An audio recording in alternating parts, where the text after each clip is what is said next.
voy a grabar el tema de la prueba por si alguien quiere ver el video después. La prueba va a ser de alternativas esta vez, va a ser igual, obviamente no va a ser de alternativas solo de materia, sino que va a ser de, les voy a pegar algunas partes de papers, etcétera, y ustedes van a tener que identificar a qué parte corresponde. ¿Ya? Y bueno, quizás ponga algún verdadero y falso, algunas cosas de materia, pero más que nada va a estar enfocado a cómo era la otra prueba, ya que era de, específicamente era de, en una parte del paper, identificar el problema de investigación, etcétera, lo que haya correspondido, ya el diseño, las técnicas de análisis, etcétera. Y va a ser en el horario de clases, ya, porque como va a ser la alternativa, va a ser a través de Cibedu, MD. Ya. Ya, va a durar, la voy a dejar abierta por 2 horas. Ya no sé cuántas preguntas van a hacer todavía, no las he hecho, pero va a estar disponible entre las 6 y las 8. Y yo voy a estar conectada en el horario de clases, que sería de 6 a 6 días, 7 días, 6, sí, de 6 días a 8 días va a estar disponible y yo voy a estar la primera hora conectada. Ya. Para resolver dudas. Eso, así va a ser la prueba esta vez y así las notas van a estar más rápido también. Independiente si después tengo que bajar la escala o algo, igual va a ser más rápido de corregir. Así pueden tener sus notas rápido. Y después tienen que entregar el taller. Si me gustaría, además llegó Paula. Hola Paula. El taller, a ver si les voy a compartir, no, tengo aquí abierto. El taller que es, al final es un trabajo, ya, es el trabajo final, si no me equivoco, vale 20% también, que es hacer un pequeño protocolo de investigación, ya, este protocolo tiene que tener un formato distinto hasta el que hemos usado ahora, se va a trabajar con las normas Vancouver que yo les subí, es un documento cortito, creo que tiene 5 páginas sobre cómo sale el tamaño de letra, cómo se referencia, etcétera. Y tienen que usar esas normas, ¿ya? Y tienen que hacerlo en formato paper. Y en este, no sé si se ve que estoy compartiendo. Sí, profe. Ya, gracias.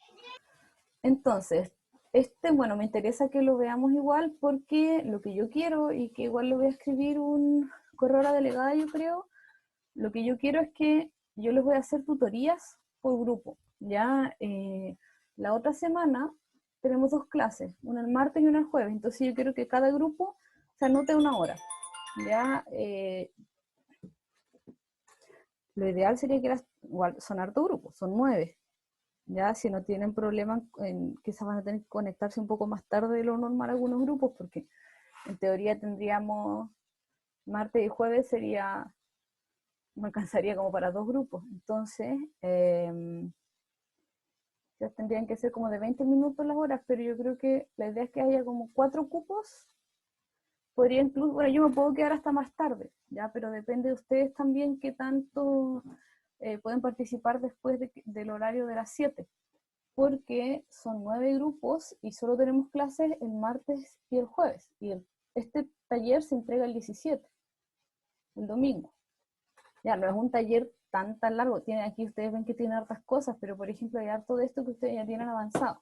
Ya, bueno, primero se evalúa un resumen, después la introducción, porque es formato paper, que eso es lo que voy a pasar a la clase de hoy, que les voy a explicar cuál es la estructura.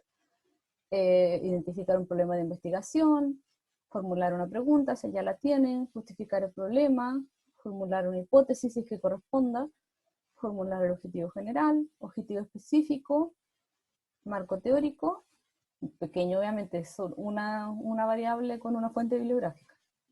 Después material y métodos, donde definen el tipo de diseño de investigación. Después definen y describen la población diana o universo, dependiendo si es cualitativo o cuantitativo. Después definen y describen la población de estudio, determinar el tamaño de la muestra, describir el tipo de muestra a utilizar, describir el o los instrumentos de recolección de datos o intervención, identificar la forma en la que se analizarán los datos recolectados. Después los aspectos formales que tienen que ver con la bibliografía, las referencias bibliográficas y que utilicen el formato Vancouver. ¿Qué significa esto? Que el formato sea el tamaño de letra, el interlineado, etc. Igual que en APA, pero esto se llama Vancouver. Cronograma de trabajo. Como les decía, se van a hacer tutorías virtuales en el horario de clase. Y me interesa que esto lo revisen. Yo ya se lo subí, creo que ayer, o el fin de semana, no, ayer. Le subí esta pauta porque me interesa que la revisen, porque solo les voy a poder responder dudas en el horario de su tutoría. Entonces la idea es que si pueden, lo revisen bien, completen lo que puedan con lo que ya han avanzado, ¿ya? Y yo se los voy corrigiendo. Entonces por eso me interesa dejarle una media hora a cada grupo, porque si no, nos va a dar tiempo. O sea, no nos va a dar tiempo para que podamos revisar todas las dudas que puedan tener. ¿Ya? Y como les decía, el trabajo debe ser entregado en formato paper. Cada trabajo tiene que incluir los nombres de todas las personas integrantes del grupo, un resumen y palabras clave, solo en español, no es necesario que sea en inglés. Si el trabajo no incorpora a los integrantes del grupo, será evaluado con nota 1. El plazo máximo de entrega del trabajo es el próximo domingo a las 23:59 a través de Cibeduc. Hay una tarea. Y aquí está la pauta de evaluación. Ya, entonces la idea es que esto bueno, si ya tienen algo avanzado, pero revisarlo con cada grupo. Entonces, no sé si, por ejemplo, los martes y los jueves tienen clases antes que esta hora. Nosotras tenemos un electivo, pero la Romina y yo. Ya. Sí, pero no creo que más. Y no creo que tengamos clases, la verdad. O sea, el jueves no tenemos, por ejemplo. Ah, ya, ok. Ya. Es que podríamos coordinar, por ejemplo, empezar las tutorías a las 5 y que se anoten por grupo. Entonces tener, por ejemplo, a ver, el día martes y jueves. Se pueden anotar cada media hora. Por ejemplo, el martes 12, uno a las 5, otro a las 5:30, 6, 6:30 y 6:30. Ya, y uno a las 7 si quiere. Si no, el jueves habría que hacer con 5, porque son 9, igual son hartos. Y en los mismos horarios el día jueves. Entre 5 en adelante cada media hora y la hora más tarde a las 7. Ya, esa es la idea, es que se anoten. No sé si quieren ustedes conversarlo como grupo, se pueden anotar enseguida. Ya, y ahí podemos revisar bien la pauta con cada grupo y la idea, como les decía, es que vayan completando lo que ya tengan, que lean el tema de las normas Vancouver, ya, y que vayan completando lo que tengan y yo les reviso eso, lo que ya hayan avanzado.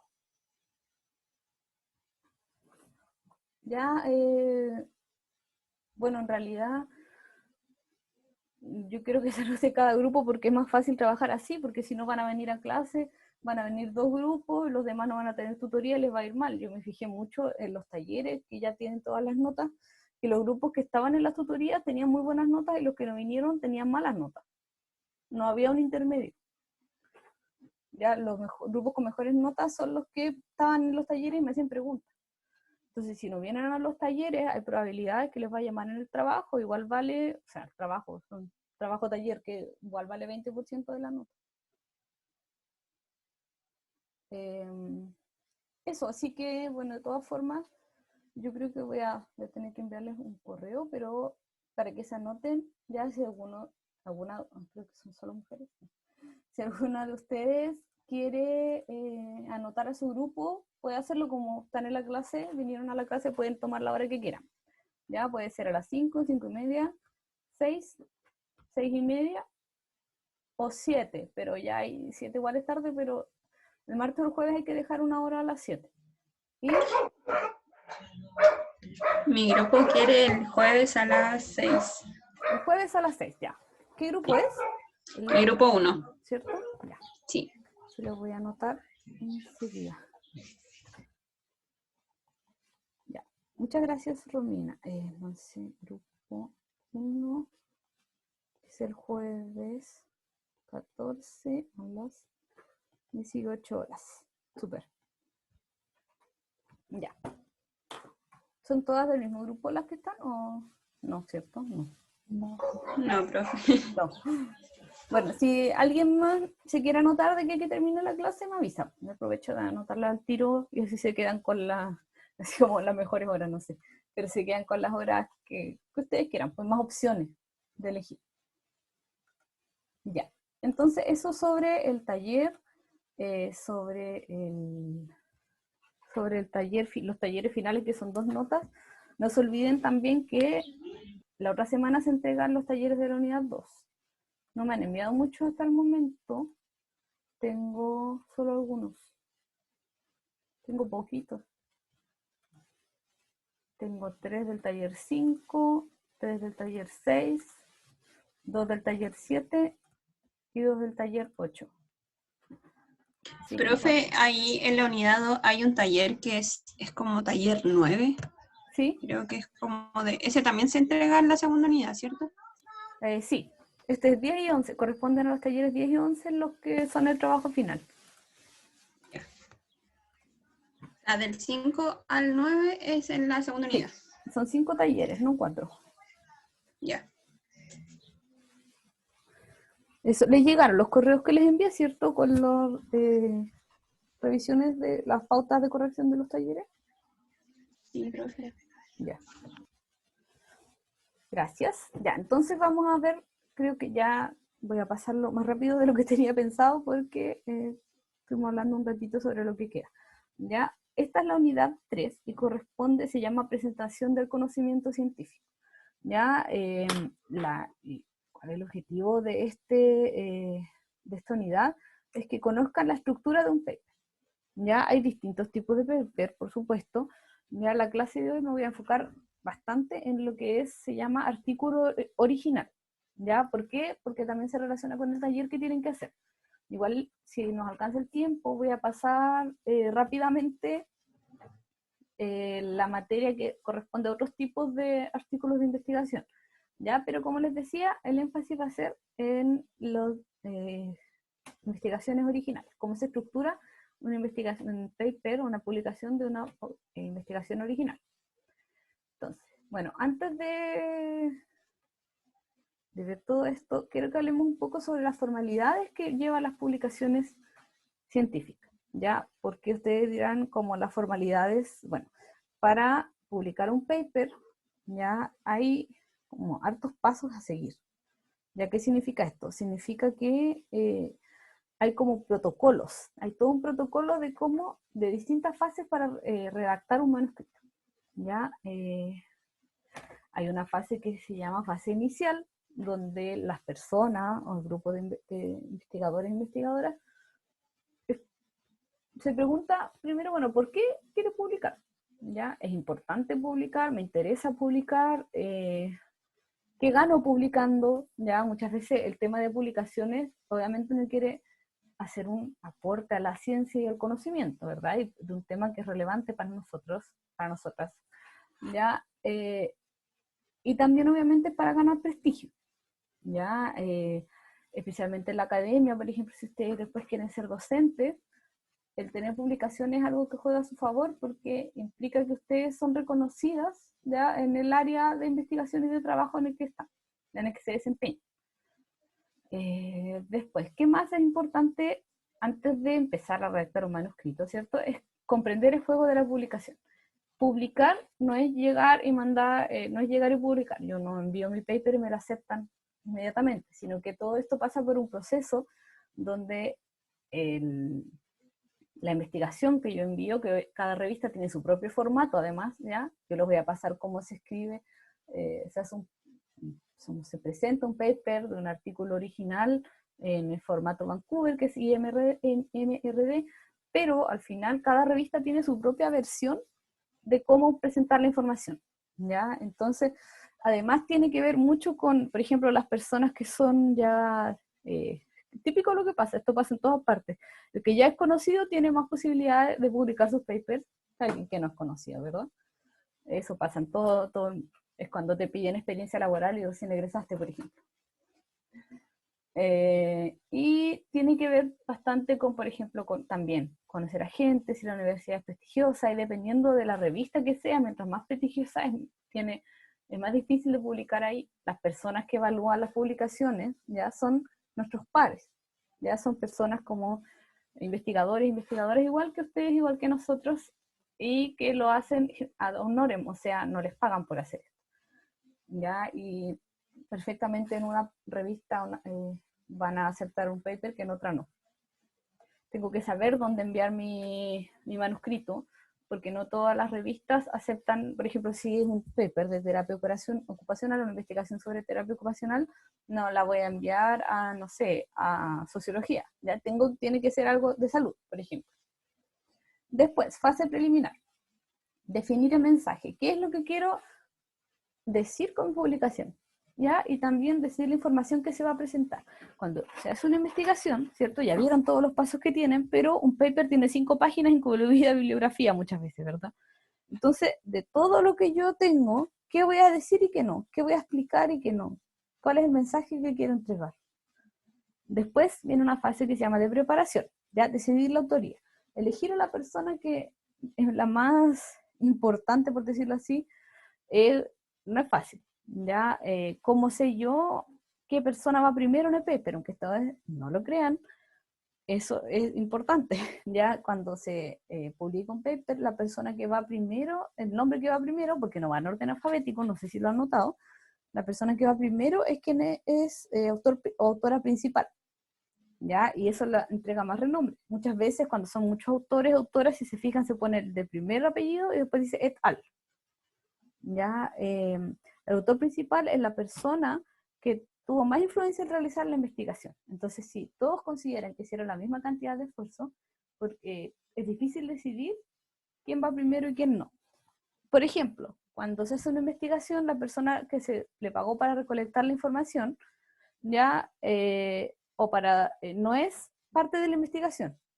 Por ejemplo, no puede ser esa persona autora porque solo está recolectando datos. No fue parte del proceso de elaboración del protocolo, no fue parte del análisis de los datos, de la elaboración del manuscrito, etc. Después se elige la revista y, como les decía, depende del perfil de los lectores. ¿Ya? Depende de qué es lo que estoy investigando, para qué disciplina, y sí, por ejemplo, la metodología. Algunas revistas trabajan casi principalmente con investigaciones cuantitativas. Después se recopila material previo, se consulta las normas editoriales, que es lo que les decía. Cada revista tiene su propia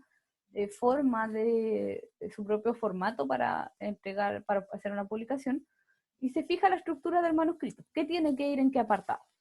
Después hay una fase que se llama de redacción, que se hace un primer borrador, ¿cierto? Después los coautores lo corrigen, lo arreglan de nuevo y hacen varios borradores hasta que están todos felices, ¿cierto? Todos los autores y las autoras. Se hace un manuscrito definitivo y después de eso se revisa. Cuando está aprobado por todos y todos los autores y autoras, se envía el manuscrito para que sea evaluado por una revista científica, por un comité editorial de una revista científica. Ya no nos olvidemos, sí, que las investigaciones tienen que tener la aprobación de una comisión de ética. Ya los papers piden eso.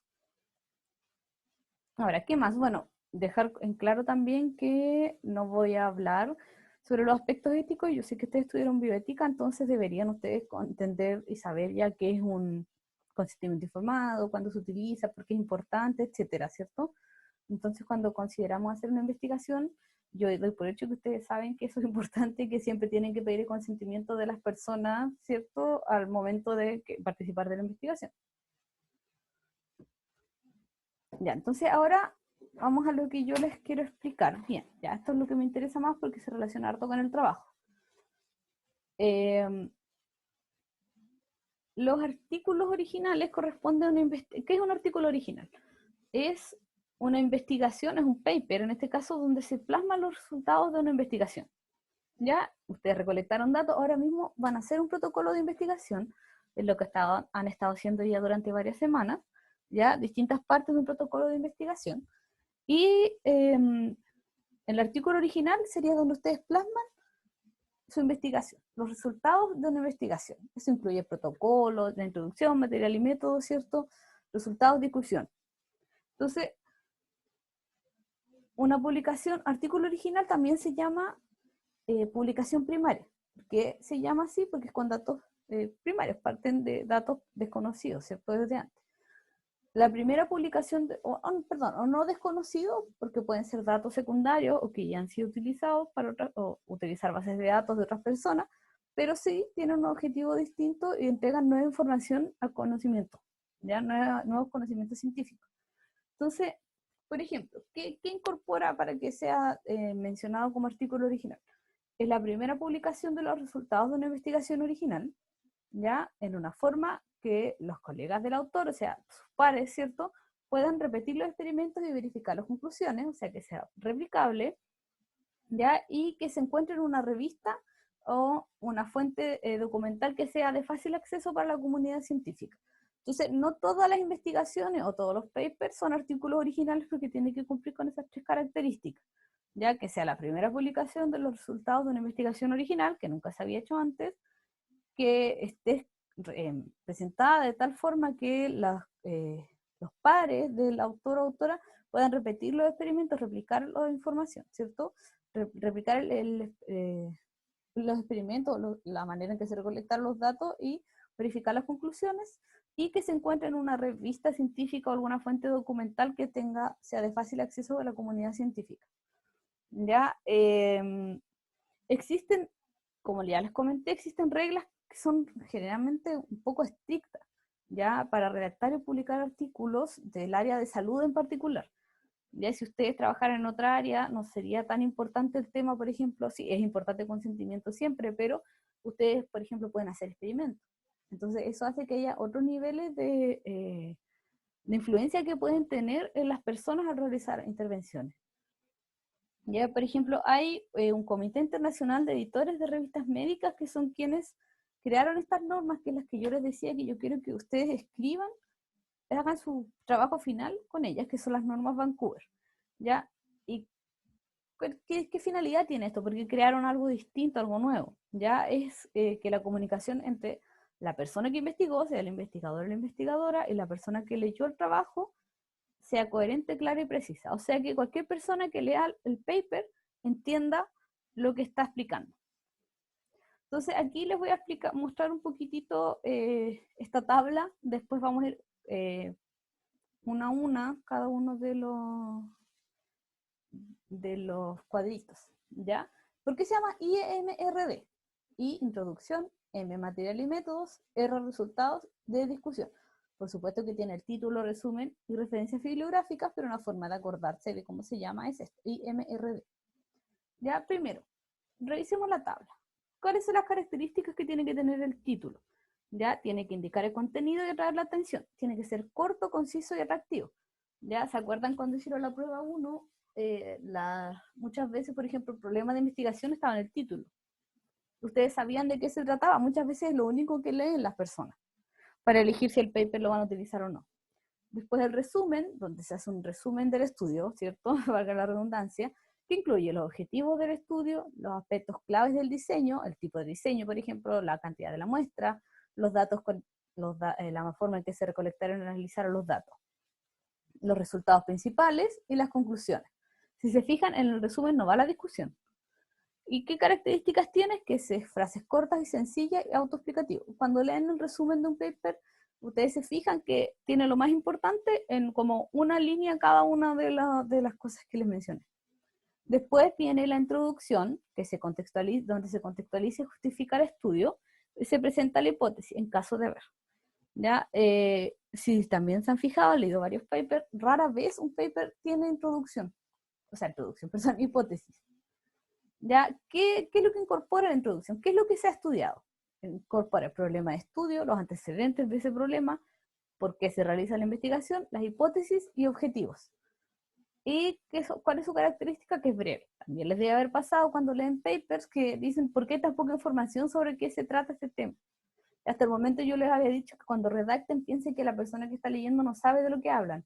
En los papers, ya la manera de hacer un paper no es igual que, por ejemplo, hacer una tesis. Cuando ustedes hacen un paper, la persona que lo lee se entiende que ya sabe sobre el tema. Entonces ustedes tienen que poner solo lo que es importante para su investigación, porque el que está leyendo ya tiene conocimiento sobre los conocimientos básicos, ya sobre lo básico sobre el tema, sino porque estaría buscando su paper, su investigación. Después, material y métodos. Aquí se describe la metodología del estudio. ¿Qué es lo que me preocupa? ¿Cómo se realiza el estudio? ¿Cómo se realizó el estudio? Entonces, incorporo el diseño de investigación, la población, mediciones realizadas, o sea, qué técnicas se utilizaron para recolectar datos, si se utilizaron materiales y procedimientos, aspectos éticos y qué análisis estadístico se va a realizar. ¿Qué característica tiene? Que es una descripción suficientemente detallada para permitir la replicabilidad del estudio. Eso se los voy a explicar un poquito más adelante. Después la R de resultados, donde se presentan los datos obtenidos.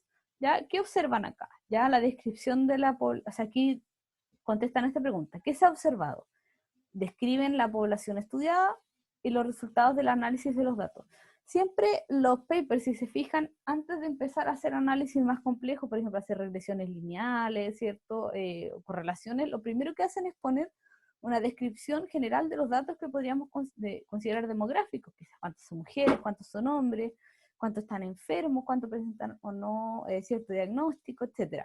Los datos descriptivos de los resultados o de los test que yo apliqué, por ejemplo. Y después, siempre es así, ese es el orden. ¿Y qué características tiene? Que se presentan los datos sin interpretarlos. Eso es muy importante. ¿Ya? ¿Por qué? Porque los resultados solo dicen, se encontró este resultado. Esto presentó, no sé, la validez me dijo que era, ya todos los datos numéricos se presentan ahí, pero no se interpretan, solo se ponen. Se resaltan también los datos relevantes y se pueden apoyar en tablas y figuras. Y la D, que es la discusión, ya es donde interpretan los resultados. Antes de esto ustedes solo decían, sí, bueno, los resultados fueron estos. Aquí ustedes dicen, los resultados fueron estos y de qué manera se relacionan con el problema de investigación. Aquí se interpretan. También aquí tienen que considerar si estos datos apoyan la hipótesis del estudio o no. Aquí, ¿cómo se interpretarán los resultados? Ya tienen que incorporar los puntos fuertes y débiles del estudio, comparan sus resultados con otros datos publicados que siguieran el mismo método, ¿ya? Otras investigaciones que utilizaran métodos iguales o similares a los suyos, ustedes pueden comparar los resultados. Ya responden la hipótesis del estudio y pueden incorporar futuras líneas de investigación. ¿Qué características tienen? Que no se repiten los resultados. Ya se saben los resultados, aquí solo hay que interpretarlos. La interpretación tiene que ser honesta y la conclusión que se ponga en la discusión tiene que ir basada en los resultados. Ya no puede ser desde el aire, sino que considerando la información, o sea, los datos que ustedes obtuvieron. Y finalmente las referencias bibliográficas, donde ustedes entregan una lista de literatura relacionada, o sea, aquí ponen los documentos que utilizaron para realizar la investigación. ¿Ya? No ponen todo lo que recolectaron, sino que lo más importante. Y no pueden equivocarse al citar. Ahora, les voy a explicar un poquito más cada uno. Ahí esa fue la tabla como de resumen, pero quiero revisar un poco más en detalle, todavía nos queda algo de tiempo. Ay, alguien puso en el chat algo. El grupo de... A ver, denme un segundo. ¿Qué grupo será? Paula, el tuyo, ¿te acuerdas del número, no? A ver, voy a parar un poquito de compartir, voy a anotar al tiro a Paula antes que me olvide.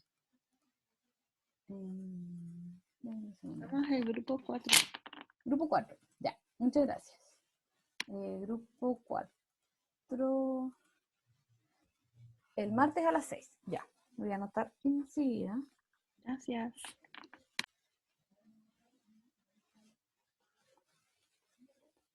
Entonces, martes 12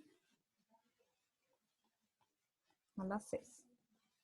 Ya, entonces, esos días que sean las tutorías no es necesario que se conecten a toda la clase, sino que a la hora que les toque se conectan, no, ¿ya? Ahora voy a continuar. Entonces, sigamos. Ya, voy a retroceder un poco. En el trabajo que tienen que entregar, que sería estos talleres, ¿cierto? Que tenemos la otra semana, tiene que ir con su título, un resumen, introducción y material y métodos. Hasta aquí.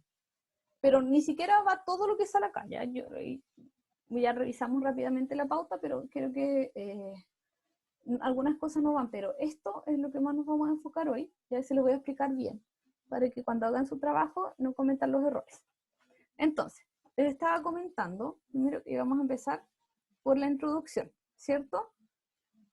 Ya, en la introducción, ¿para qué sirve la introducción? Ya sirve para que la persona que está leyendo el paper conozca cuáles son los fundamentos del estudio. ¿Ya? ¿Por qué se van a realizar el estudio? La justificación, ¿cierto? ¿Y cuáles son los objetivos? O sea, esos son los 3 puntos más importantes. ¿Qué me pregunto para hacer la información? ¿Qué hemos estudiado? ¿Cuál es el tema, cierto? ¿Por qué es importante estudiar este tema? ¿Qué se sabía sobre el tema antes de hacer este estudio? ¿Ya? ¿En qué va a aportar este estudio a mejorar el conocimiento del tema que estoy estudiando? Si responden eso, tienen una buena introducción. Y corto, ¿cierto? La introducción nunca es más de una página, muchas veces es menos. Por eso tiene que ser breve.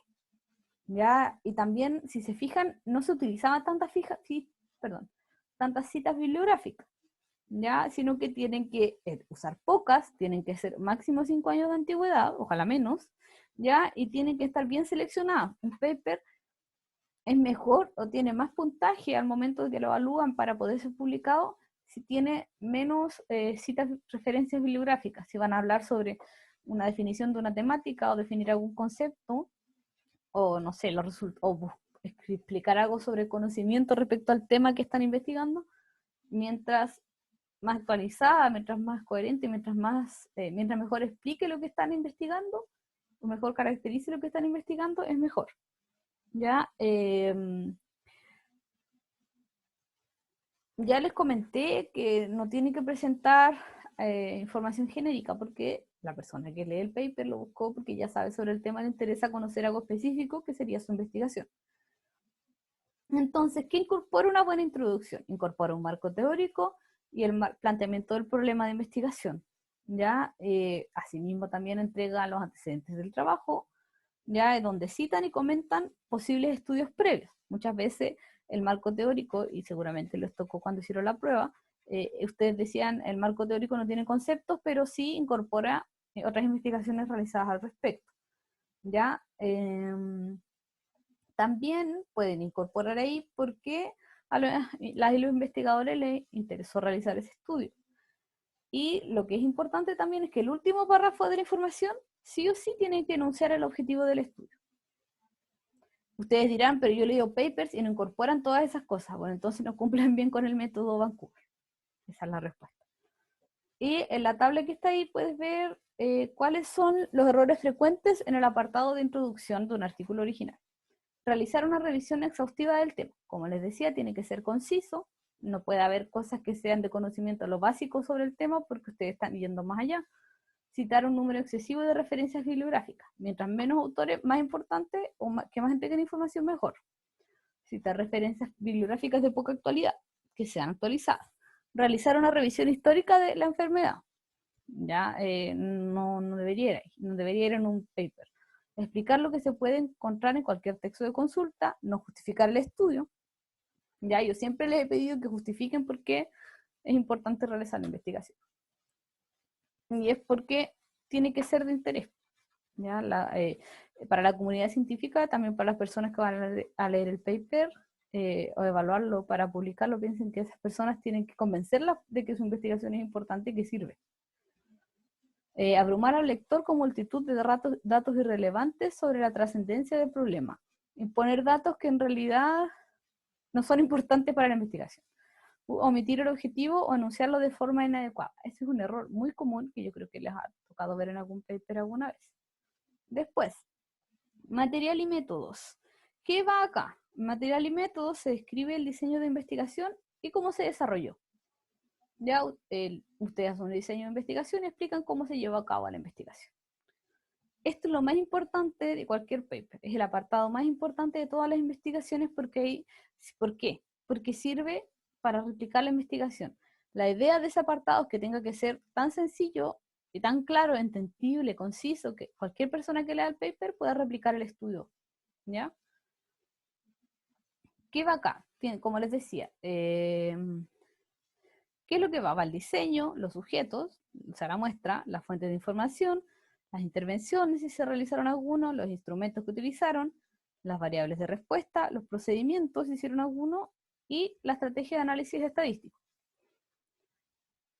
¿Qué va? Por ejemplo, aquí en el primer párrafo de material y métodos va la descripción del tipo de estudio a realizar, máximo 1 o 2 frases. Ya luego de eso se especifican y describen los criterios de inclusión y exclusión. Ustedes piensan, quizás esto se les hace conocido. ya, porque si se fijan, la mayoría de los papers que leen de salud tienen este orden. Como les decía, después los criterios de inclusión y exclusión para seleccionar a las personas que participan del estudio. ¿Ya? Después tienen que definir la enfermedad o el criterio para medir la enfermedad, si es que están haciendo una investigación sobre una enfermedad. Y tienen que describir desde dónde vienen las personas que van a investigar también. También tienen que poner el muestreo, de qué forma llegaron a esas personas. Tienen que poner cómo se calculó el tamaño de la muestra. Tienen que describir las variables estudiadas, ¿cierto? Las dependientes y las independientes. ¿Ya? También, bueno, en general, tienen que explicar cómo se llevó a cabo la investigación. Y lo que es muy importante también, bueno, además obviamente de explicar las estrategias de análisis de datos, pero también la parte de la ética. Explicar que hubo consentimiento informado, que pasó por un comité de ética, etc. Y aquí también es corto. Y generalmente la material y métodos es de la misma longitud que la introducción, o incluso un poco más larga. ¿Qué principales errores hay al momento de redactar esto? No identificar el diseño de estudio. Yo creo que eso también les ha pasado cuando han leído que no saben qué tipo de investigación están leyendo. Citar un diseño que no se corresponde con el realmente utilizado. Realizar descripciones innecesarias o superfluas. O sea, poner cosas que no es necesario poner porque no es relevante para la investigación. No identificar el universo o población de referencia. ¿Por qué? Porque es donde a donde yo quiero generalizar mis datos. No describir el proceso de captación de los sujetos, porque si yo no sé cómo recolectar la información, o sea, cómo se recolectó la información, no sé si es válida esa investigación. ¿Qué pasa si le pagaron a las personas para participar de la investigación? Eso sesgaría los resultados. No presentar el cálculo del número de sujetos necesarios o las asunciones en que se ha basado. No poner cómo se eligió la cantidad de personas o por qué se eligieron esas personas. No informar del procedimiento de asignación de los sujetos a los grupos de estudio cuando es experimental, como un caso control, por ejemplo.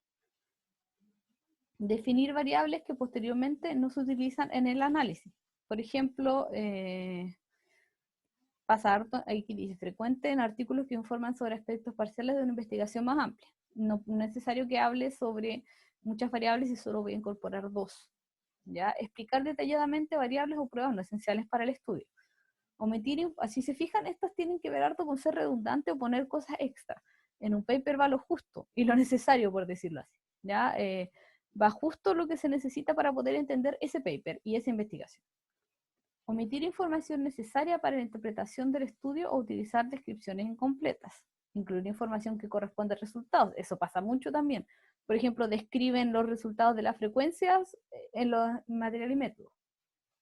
Omitir las pruebas estadísticas utilizadas.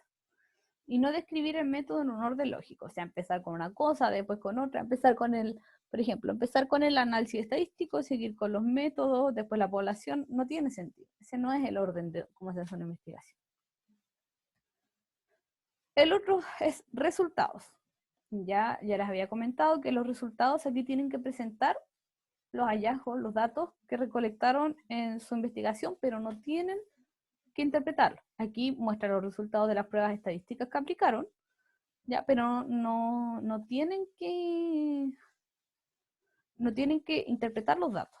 Ya, aquí tienen que ir en orden. Por ejemplo, no puedo empezar con estadística inferencial, siempre tengo que empezar con descriptivo, ¿cierto? También puedo utilizar figuras, tablas. ¿Qué más? Bueno, eso en general, pero veamos los errores. Incluir información irrelevante, igual que los otros. Si se fijan, el error más grande en un paper es poner algo que es irrelevante. Es gastar una línea o una frase en algo que es irrelevante. ¿Ya? También omitir información relevante. Presentar los resultados sin una secuencia lógica, lo mismo que el error del otro. Interpretar los resultados que se presentan o acompañarlos de opiniones de los autores. Aquí no, eso va en la discusión, ¿ya? Y además las opiniones en un paper no van, independiente en qué parte, en qué apartado. Duplicar la información presentada en tablas, figuras o texto. Este es un error común que pasa bastante, que yo pongo una tabla y describo la tabla completa, pero si puse la tabla no es necesario describirla, ¿verdad? Porque por algo puse la tabla, es para no explicar lo que quería describir. Puedo quizás tomar un dato relevante y analizar o explicar ese dato, pero no explicar toda la tabla, sino para qué puse la tabla. Presentar inadecuadamente los aspectos estadísticos. Acá hay algunos datos como bien detallados. Presentar el grado de significación estadística sin indicar la prueba utilizada. Presentar estimaciones puntuales en intervalos de confianza. Presentar el grado de significación estadística de forma dicotómica. Significativo o no significativo. Ya son muy detallados. Por ejemplo, utilizar el símbolo más menos sin indicar si corresponde a la desviación estándar, al error estándar o al intervalo de confianza. O sea, es como muy, muy detallado. Pero principalmente son las otras que les comenté. ¿Ya? La que es muy común es el tema de citar, duplicar la información. Y también es la otra, no citar todas las tablas y figuras que presentan resultados. Ponerlas, pero no decir a qué corresponden. No poner en el texto a qué corresponden. Vamos a la discusión. Este apartado generalmente es el más complejo de redactar, ¿ya? ¿Por qué? Porque aquí tienen que interpretar los resultados, que eso nunca es fácil, ¿cierto? Y los tengo que interpretar considerando todo lo que se sabe sobre el tema. Y ahí explicar cómo mis resultados influyen en modificar el conocimiento que se tiene sobre el tema. ¿Cuál es el aporte de mi estudio a ese conocimiento que existe sobre el tema que yo investigué? Entonces, aquí tengo que redactarlo, pero tengo que recordar la introducción. ¿Ya qué significa eso? Tengo que redactar el apartado, pero recordando lo que puse en la introducción, sobre las investigaciones que existen respecto al tema, por ejemplo. Entonces tengo, por ejemplo, se puede comenzar la discusión con un resumen muy, muy, muy, muy corto de los hallazgos principales del tema, de la investigación. ¿Ya? ¿Qué más hay que incorporar? La validez interna del propio estudio y comentar honestamente las limitaciones. ¿A qué no pude llegar con la investigación que hice? ¿Qué más? Se puede hacer una autocrítica honesta del trabajo que se realizó, los puntos fuertes y débiles, y también se pueden hacer recomendaciones para mejorar la forma en que se realizó la investigación, el método, en algún otro estudio que se vaya a hacer. ¿Ya? ¿Qué más? Los resultados se tienen que comparar con los de otros trabajos que hayan utilizado un diseño y metodologías similares. Esa es la parte más importante de la discusión. Ya yo tengo mi información, ya que recolecté mis datos y cuando los interpreto, busco otras investigaciones que hayan trabajado sobre el mismo tema, que hayan utilizado métodos similares y los comparo los resultados. ¿Qué más? También se pueden indicar líneas futuras de investigación. ¿Y qué errores vemos acá? Errores frecuentes. Realizar una discusión general no centrada en los resultados de la investigación. Aquí yo estoy como justificando mi investigación, ¿cierto? Y justificando por qué es un aporte a la ciencia, entonces no puedo hacerlo general. Perdón. Convertir la discusión en una revisión del tema. Hablar mucho sobre lo que dicen otros autores, pero no relacionarlo con mis resultados. Repetir detallada e innecesariamente los resultados sin interpretarlos, ¿ya? Repetir conceptos que ya plantearon en la introducción, tienen que volver a la introducción y recordar lo que pusieron ahí, pero no repetirlo. Ya tienen que hablar sobre los mismos temas, por ejemplo, que pusieron en la introducción. Y no olvidemos el objetivo y la hipótesis. Exagerar la importancia de los resultados encontrados, dar mucha importancia solamente a la significación estadística sin evaluar la magnitud del efecto observado, no confrontar los resultados con los de otros estudios, no relacionar los resultados con las hipótesis y objetivos del trabajo, como ya les comenté, eso es súper importante, no nos podemos olvidar. Realizar interpretaciones que no son coherentes con los resultados, realizar interpretaciones injustificadas de causalidad, o sea, de causa y efecto, cuando son solo asociaciones, no discutir las limitaciones del diseño de estudio, hacer extrapolaciones y generalizaciones que no están justificadas, eso sería como inventar resultados que no son. Realizar conjeturas y comparaciones teóricas sin fundamento. Eso pasa bastante, ¿ya? ¿Por qué? Porque las personas dicen, bueno, como a mí me dio un resultado A, entonces B, pero no pueden saberlo porque no analizaron B. No pueden dar su opinión. En un artículo científico de este tipo no importa la opinión del autor o de la autora. Por ejemplo, acabar la discusión con un resumen del trabajo. Referencia bibliográfica. Siempre que utilizan información o datos que viene de otro trabajo, tienen que citar la fuente. Así de simple. ¿Ya? Cuáles incorporan en un paper los que se consideren más adecuados para que los lectores puedan evaluar los resultados. ¿Qué más? ¿Por qué incorporar una referencia bibliográfica? Ya aquí, identificar los trabajos consultados por el autor, permitir que el lector se informe más a fondo. ¿Ya? Ahí lo vamos a dejar después, pueden leerlo para profundizar porque nos queda todavía un poco. Otros aspectos clave. Perdón. Apéndices. En algunas revistas pueden tener apéndices que son anexos donde pueden entregar material e información adicional como algún dato sin analizar, fotografías, imágenes, diagramas, etc. Entregan información nueva, pero ayudan a profundizar las que entregan. El resumen, este es importante, ya porque igual entra en el trabajo. Es lo primero y a veces lo único que las personas van a leer de su investigación, ya después del título obviamente. ¿Por qué?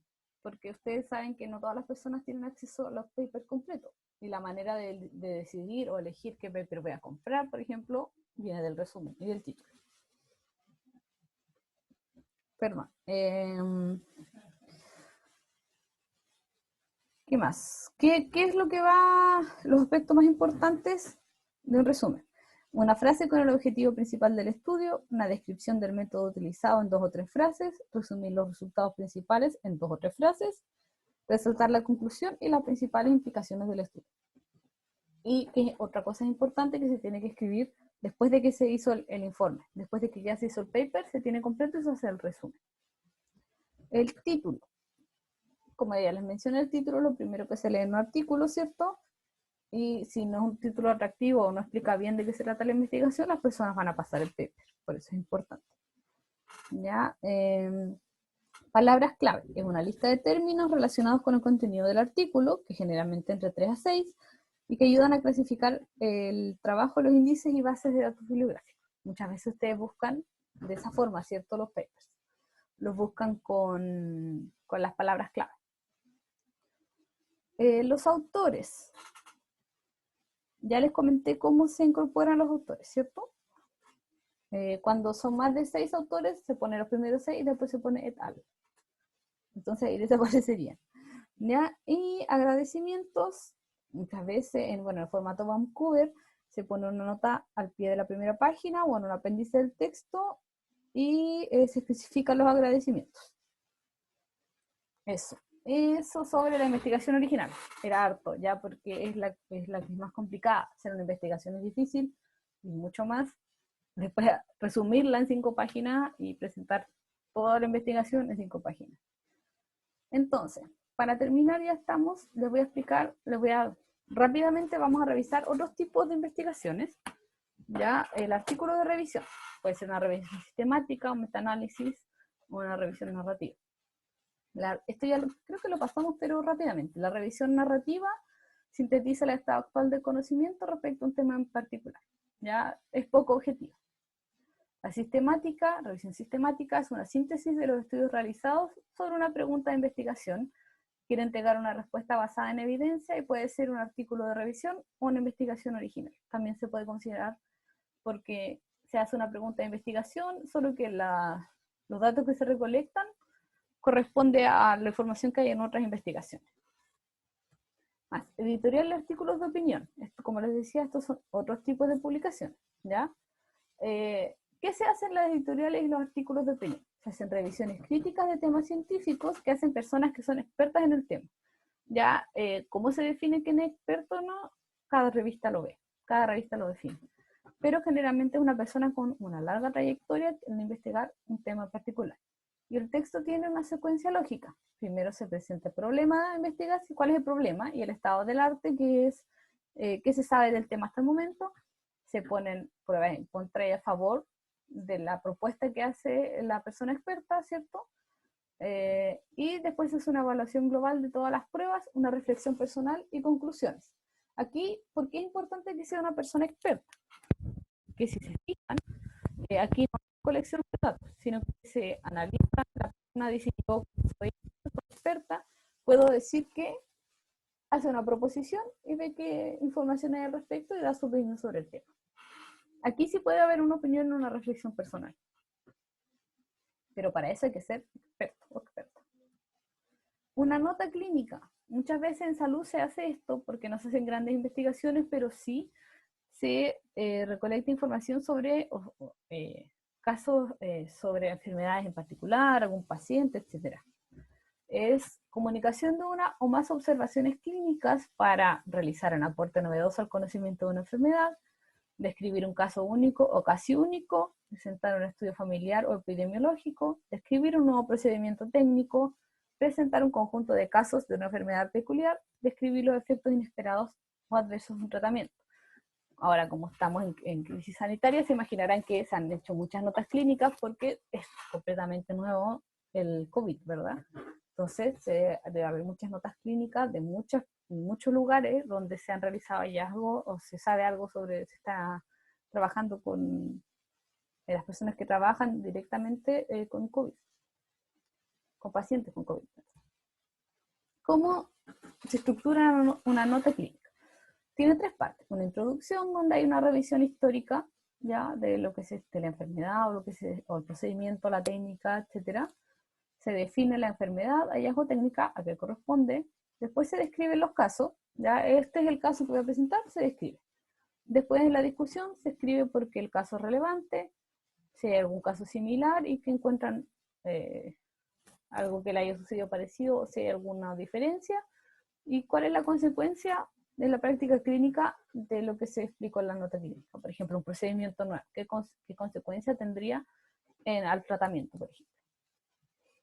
Carta al editor o editora.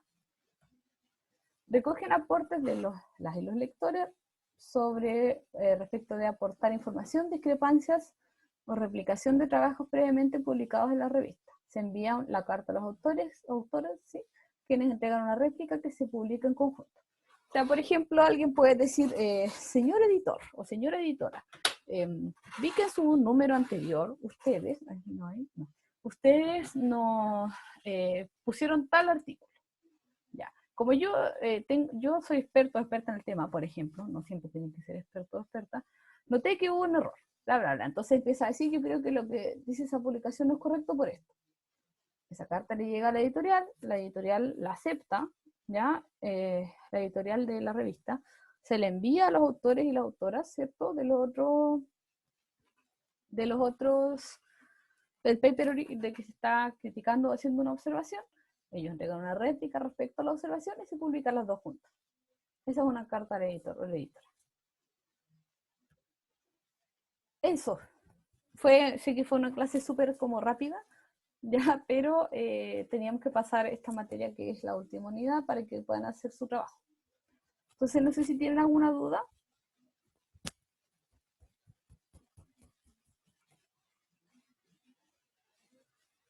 Asumiré que no. Les puedo pedir si pueden decirle a sus compañeros y compañeras que envíen. Gracias, Paula, por contestar. Si sus compañeros y compañeras si pueden escribirme un correo para decir qué día quieren, el martes o el jueves, a qué hora se anotan. No se olviden que el martes y jueves a las 6 ya está ocupado, pero puede ser entre 5, 5 y media, 6 y media y 7. Por favor, igual voy a enviar un correo, pero yo creo que solo la delegada para que pase la información. Ya. Gracias, Paula. Eso, no sé si tienen alguna otra duda sobre la prueba, si no, dejamos hasta acá la clase.